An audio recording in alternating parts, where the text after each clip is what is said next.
Alright guys, I had an error code, engine light came on, and had to do with my O2 sensor, the one after the catalytic converter, O2 sensor number 2.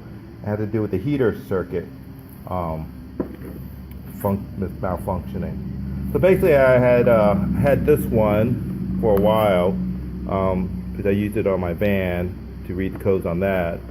And so I bought this other one too. It's made by Create Door. So this one's actually exclusive for reading BMWs and Minis and stuff like that. They both read the same code, so doesn't matter what you have. But this will give you some other functions that you might need in the future. So I went ahead and pulled out the old one. This is the old O2 sensor, and this is the new NTK oxygen sensor that I'm going to put in.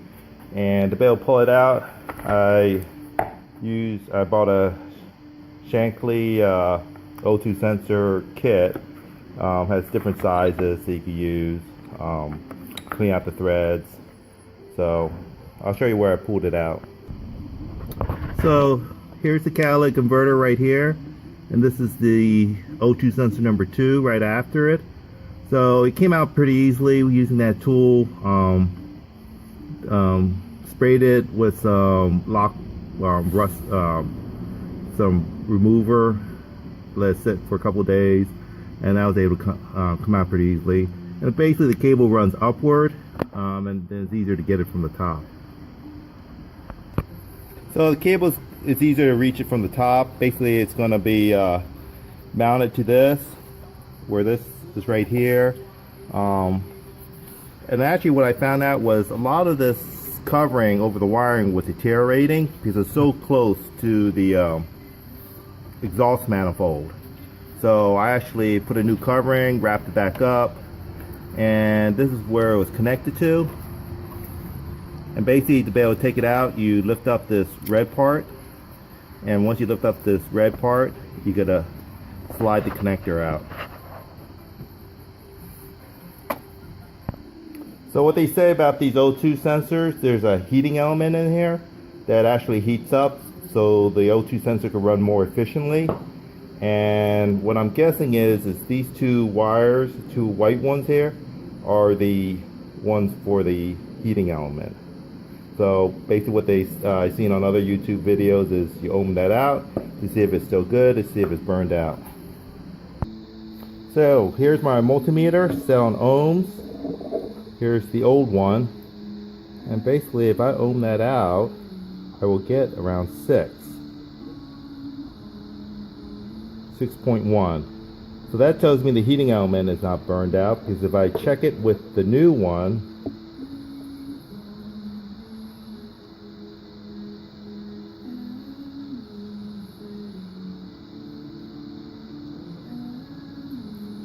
am I checking on the right side here? Up.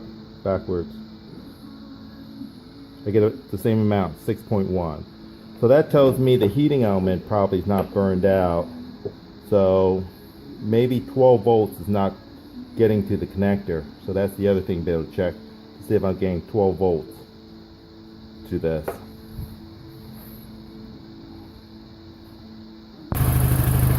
Okay, here I have it wired up, measuring the voltage.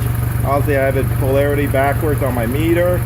So I'm reading about 11, 12 varying, so it should be fine. So I'm going to go ahead and put it back in and see if that solves the problem. It must be maybe something in the O2 sensor, even though I'm reading ohms, that's opening and closing, it's cracked or something. So I'll put the new one in and see what happens. So I'm going to go ahead and put the new one on, which is right here. It comes with this probably a silicone sleeve, and the old one came with this probably a fiberglass sleeve. So I think what I'm going to go, since this thing is so close to the exhaust manifold, I went ahead and purchased some of this with this. It's like, I guess it's like muffler wrap kind of, and go ahead and wrap that just to give it a little more insulation and away from the heat, and it'll have actually and give you this metal clamp. So I'm going to see if that works.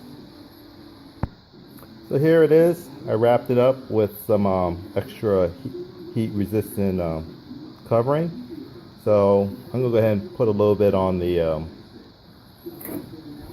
other part where it connects to, because that's close to the exhaust manifold.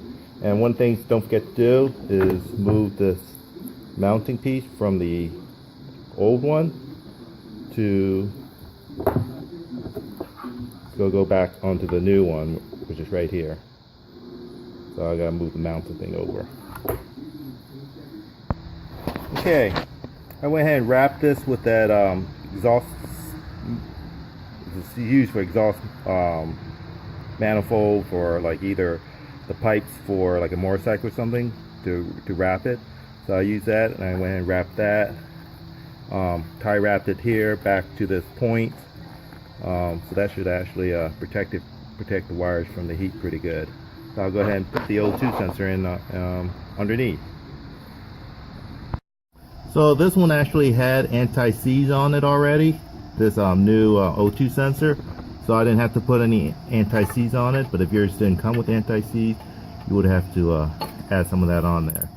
So basically it says instruction for this one is hand tighten. Then after it comes hand tighten, you turn it for another 1/2 to 3/4 of a turn. So I'm just going to route it back up to the top and plug it in. So this is what I end up doing. I wasn't liking the way it was routed before. It was down here close to the exhaust manifold. So I went ahead and went on this side. On the other side of this cable, I had to remount this because this wasn't even holding this hose on. So I drilled a hole and put a tie wrap through that. So I'll cut those tie wraps and turn the car on and drive for a while and see if my engine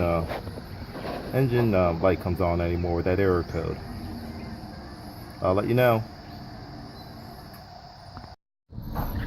Okay guys, I've been driving for about a week, which is about 60-70 miles since I changed the O2 sensor, and no engine light on. So it seems like the changing the O2 sensor fixed the problem. So hope this video helps you.